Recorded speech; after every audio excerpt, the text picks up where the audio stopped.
আব্রাহা তার সঙ্গী সাথীদেরকে নিয়ে সৈন্যদেরকে নিয়ে ঘোষণা দিলেন, অমুক তারিখে আমরা কাবা ভাঙতে যাব।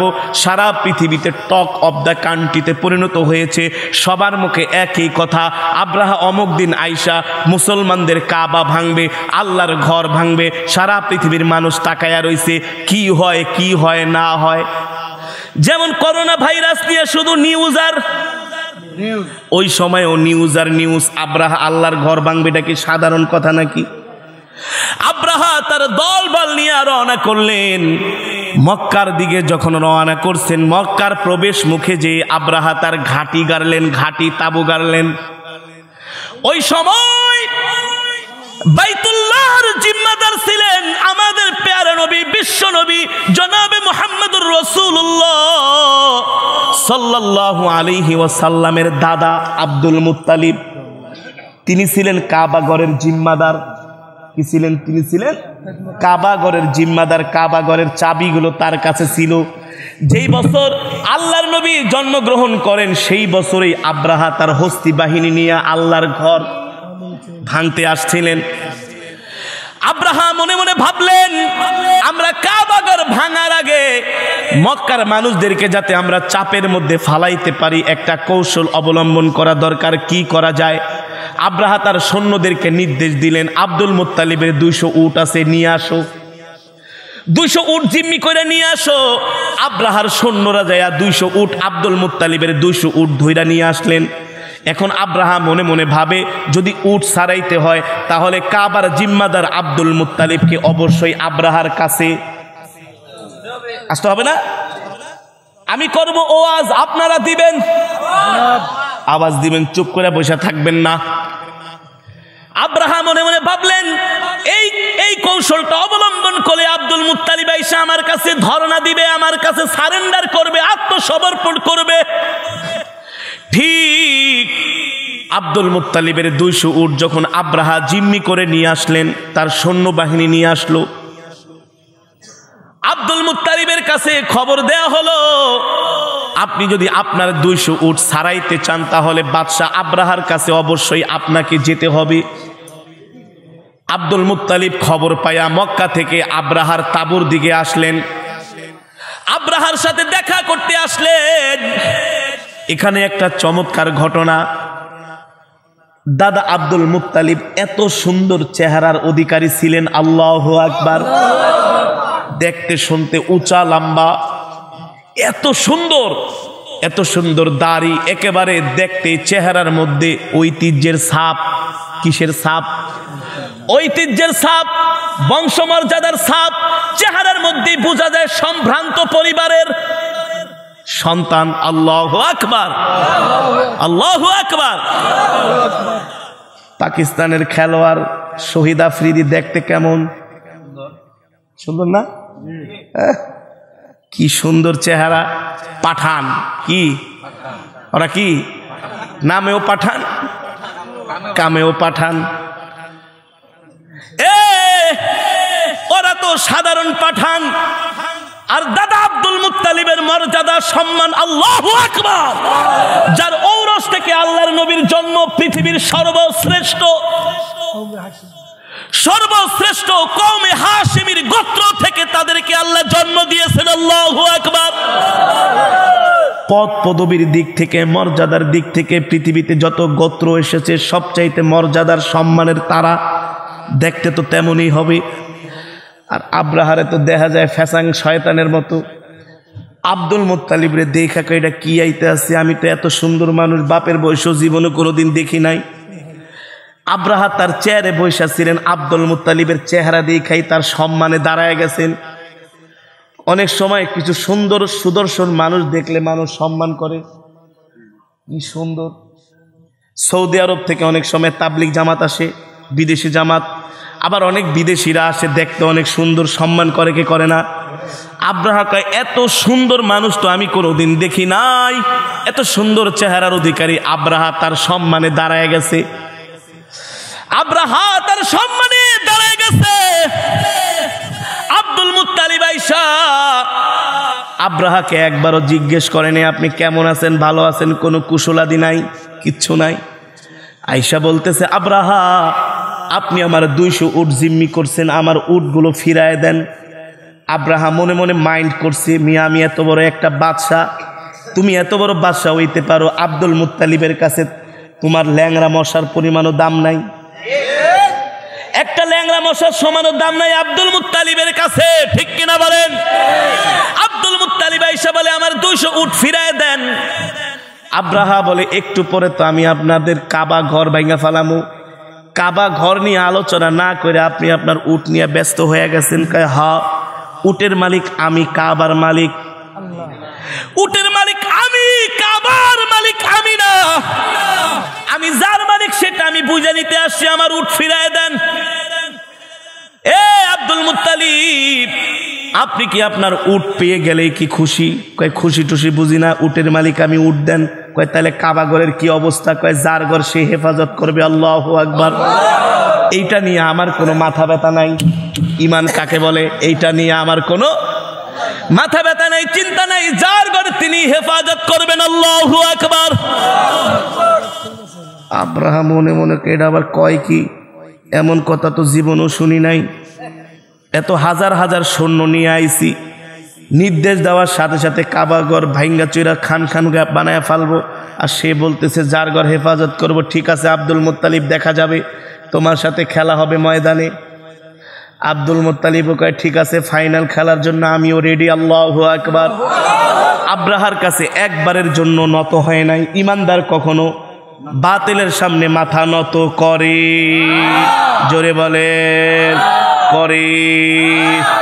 সরকার বলতেছে মোদি আসবে, আলেমরা বলতেছে আসবে না। যতই হুমকি দামকি দাও না কেন, কোনো কাজ হবে না, ফাইনাল খেলা হবে ময়দানে, ঠিক কিনা বলেন? এই সন্ত্রাসীকে বাংলাদেশে ঢুকতে দেওয়া যাবে না। মুসলমানের রক্তের সাথে বেঈমানি করতে পারবো না, পারবো না।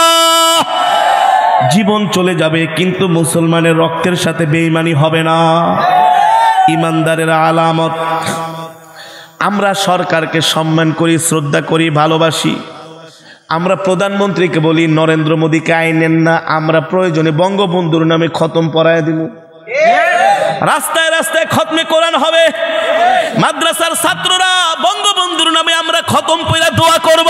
কিন্তু ওই নাস্তিক মালাউনটাকে আইনেন না, কাফেরটাকে আইনেন না, ওর হাতের মধ্যে মুসলমানের রক্ত লেগে আছে। যে খায় গরুর মুত। আজকে সকালে এই ভাইয়ের বাসায় শুয়ে শুয়ে একটা ভিডিও দেখতেছিলাম। নরেন্দ্র মোদী গরুরে তো ওরা মা কয়, কত বড় ব্যাগ কল। একটা গরুরে সাজায়া মাজায়া, বিশ্বাস করেন আল্লাহর কোরআন সামনে, হ্যাঁ আল্লাহর কোরআনের সাথে কেমনে মিলা যায়। আল্লাহু আকবার, আল্লাহু আকবার। নরেন্দ্র মোদী গরুটারে আদর করতেছে, আদর করে গরুর পিঠের ভিতরে একটা শাড়ি দিছে, মানে মায়ের কি পরাইবো, শাড়িটা গরুর পিঠে রাখার পরে গরুটা দেখলাম চোখ দুটা বেজারে অন্যদিকে তাকায় দিচ্ছে। চোখ গরু এই নরেন্দ্র মোদীরে দেখতে পারে না। গরু হচ্ছে আল্লাহর জীব, আল্লাহর সৃষ্টি, ঠিক না বলেন? গরু কার সৃষ্টি? গরু কয় তুই আল্লাহর সাথে নাফরমানি করে তুই আইছো তো আমারে শাড়ি দিতে। অনেক সময় রাগ করলে দেখি গরু ওর দিকে তাকায় না। বর্তমানে বলে তারা করোনা ভাইরাসের মেডিসিন আবিষ্কার করছে। মূর্খ সারা। আরে না মিয়া, গরুর মুখ খাইলে বলে করোনা ভাইরাস দূর হয়ে যায়। গরুর মুখ খাইলে বলে কি হয়? আরেকটা না, গরুর মুখ তো খাইতে হইব, আর গরুর পায়খানার লাগে ঘি ঠি মাখায়া কি কইরা বলে আগুন জ্বালাইলে বলে। এমন মূর্খ হয়। অথচ আধুনিক বিজ্ঞান যারা সায়েন্টিস্ট তারা বলে এমন কোনো সূত্র আমরা পাই নাই যে গরুর মুতে দ্বারা কোনো মানে কোনো রোগ ভালো হয়। এটা কোনো প্রতিষেধক, কোনো মেডিসিন আমরা পাই নাই। আরে গরু তো গরুই, ঠিক কিনা বলেন? যারা গরুর মুত খায় ওদের মাথায় কিছু আছে? হ্যাঁ, ওই গরুটাকে আমরা কেন বাংলাদেশে আনবো? ঠিক কিনা বলেন? গরুকে আনা যাবে না। হ্যাঁ, এই গরুকে আনা যাবে না, এটা সন্ত্রাস, ঠিক কিনা বলেন? বন্ধুরা আমার,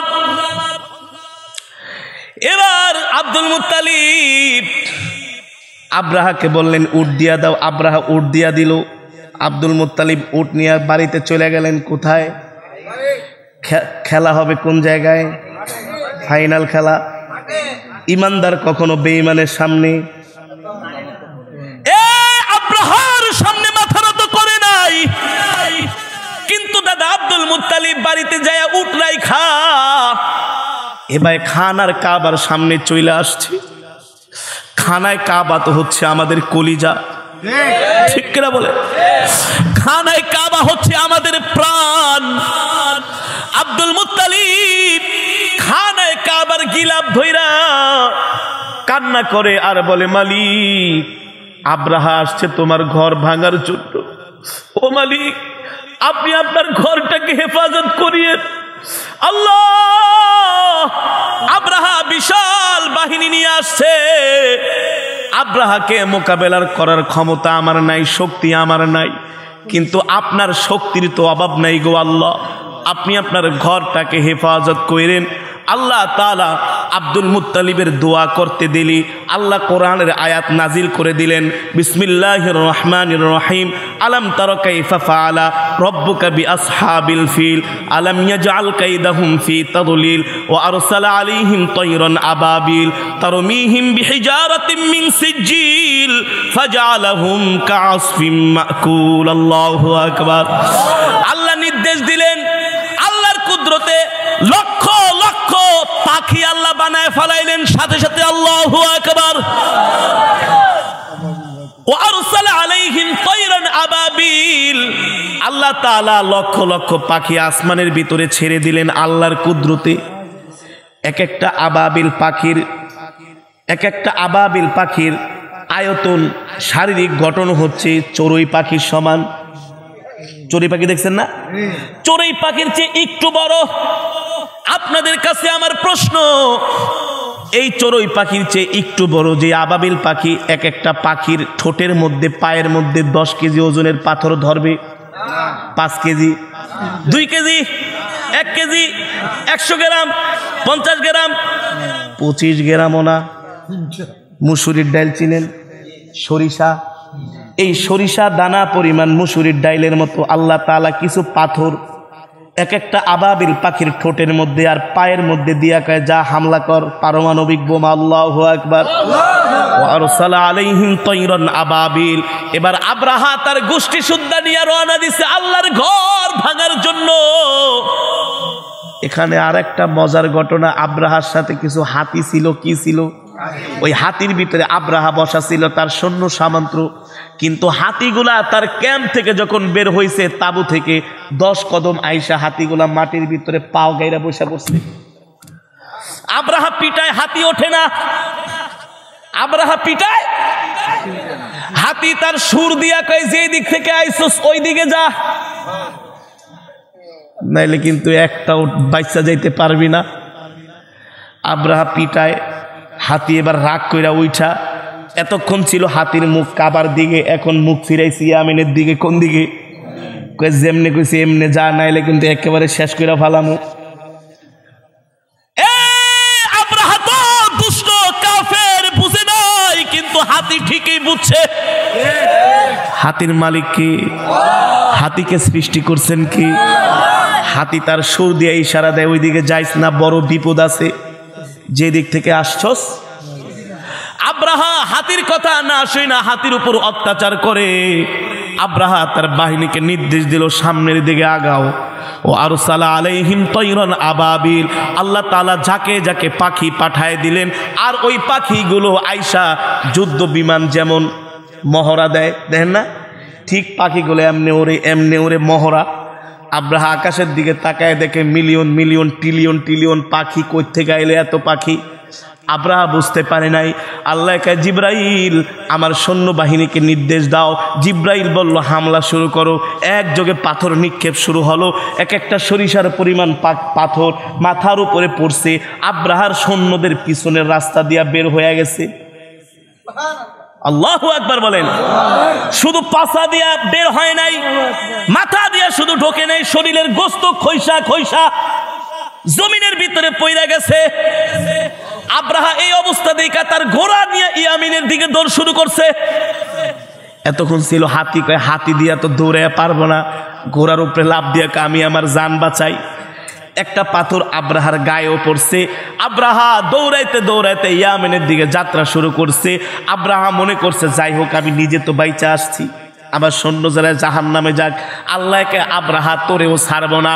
আব্রাহা ইয়ামেনের সীমান্তে যখন পৌঁছেছে, তার দেশের মধ্যে ঢুকবে, সীমান্তে যাওয়ার আগেই আল্লাহ তাআলা আব্রাহাকে ঘোড়ার পিঠ থেকে লাথি দিয়া ফেরেশতা ফালায়া ওই জায়গার মধ্যে আব্রাহার পুরা শরীরটাকে মনে হয় ক্ষত বিক্ষত করে দিয়েছে। আল্লাহু আকবার। এক একটা পাথরের আঘাতে আব্রাহার শরীরের গোশতগুলো খইসা খইসা জায়গার মধ্যে পইরা গেছে। আল্লাহু আকবার। আল্লাহ তাআলা কোরআনের আয়াত নাজিল করেছে, বিসমিল্লাহির রহমানির রহিম, আলাম তারা কাইফা ফাআলা রাব্বুকা বিআসহাবিল ফিল। আল্লাহ তাআলা তার নবীকে বলছে, ও নবী আপনি কি দেখেন নাই আমি হস্তি বাহিনী আব্রাহার সাথে কি আচরণ করেছি? আলাম ইয়াজআল কাইদাহুম ফি তাদলিল, আমি তাদের সমস্ত ষড়যন্ত্রগুলো নস্যাৎ করে দিয়েছি। আল্লাহু আকবার। ওয়া আরসালা আলাইহিম তায়রান আবাবিল, আমি আল্লাহ যাকে যাকে পাখি পাঠাইছি। আল্লাহু আকবার। জোরে বলেন আল্লাহু আকবার। এ যারা আল্লাহর ঘরে আগুন দিছো, আল্লাহ তোমাদেরকে ছাড়বে না, আল্লাহ ছাড়বে না। আমরা মুসলমানরা কি ছাইরা দিব? মুসলমানরাও ছাড়বো না ইনশাআল্লাহ। সময় তৈয়ার হইলে, সময় আসলে অবশ্যই তার প্রতিশোধ নিবই নিব ইনশাআল্লাহ। এই তামান্নাটুকুনো যদি দিলের মধ্যে না থাকে তাহলে তোমার ঈমান নাই। মুসলমানের অত্যাচার দেখা যদি তুমি মনে করো এটা তাদের আভ্যন্তরীণ বিষয়, খোদার কসম করে বলে তুমি একটা মুনাফিক। মুসলমান হওয়ার যোগ্যতা তোমার নাই, ঠিক কিনা বলে?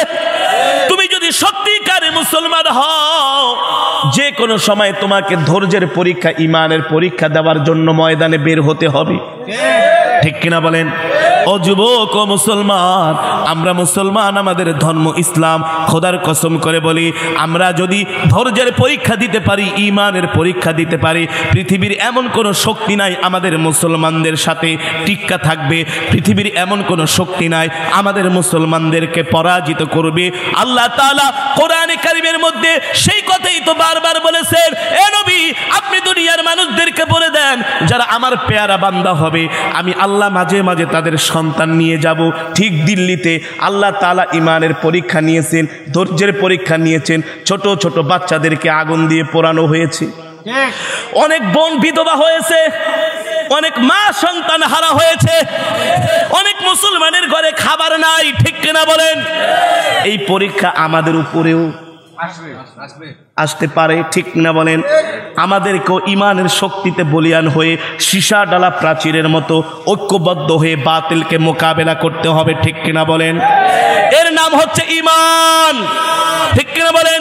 বাতিলের মোকাবেলায় সাহস নিয়ে দাঁড়ানো হচ্ছে ঈমান। তুমি যখন ধৈর্যের সাথে ঈমান নিয়ে দাঁড়ায় যাবা, আল্লাহ তাআলা অবশ্যই অবশ্যই তোমাকে আমাকে সাহায্য করবে, ঠিক কিনা বলেন? আল্লাহ আমাদের সকলকে ঈমান এবং ইসলামের জন্য কবুল করুক বলি আমিন, দ্বীনের জন্য কবুল করুক বলি আমিন। এ যুবক, গরু খাওয়া মুসলমান হলে চলবে না, ঈমানওয়ালা মুসলমান হতে হবে, ঠিক কিনা বলেন? আর ঈমানওয়ালা মুসলমান যদি না হই, কবরে যাওয়ার পরে আল্লাহ বলবে তোরে দিয়া তো কোনো কাম হয় নাই, খালি খাইছস আর পেট মোটা করছস, ঠিক কিনা বলেন? আর ঈমান যদি থাকে, আল্লাহ বলবে এ ফেরেশতা, আমার বান্দা যতটুকুন পেরেছে দ্বীনের জন্য কষ্ট করেছে, মেহনত করেছে। এই যে আজকে যুবকরা ওয়াজ মাহফিল করতেছে গান বাদ দিয়া, এটাও বাতিলের বিরুদ্ধে, অপসংস্কৃতির বিরুদ্ধে, ইসলামের যেই বিরুদ্ধে ষড়যন্ত্র হচ্ছে তার বিরুদ্ধে ওয়াজ মাহফিল গুলাও হচ্ছে বর্তমানে জিহাদের মতো, ঠিক কিনা বলেন?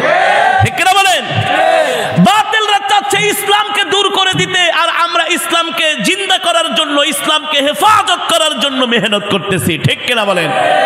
আজকে সারা বাংলাদেশে যেভাবে করে কোরআনের ঘনজোয়ার শুরু হয়েছে, মুসলমানের ঘনজোয়ার, ইসলামের ঘনজোয়ার, এটা ইমাম মাহদী আলাইহিস সালাম যে আগমন করবে তার একটা প্রভাব।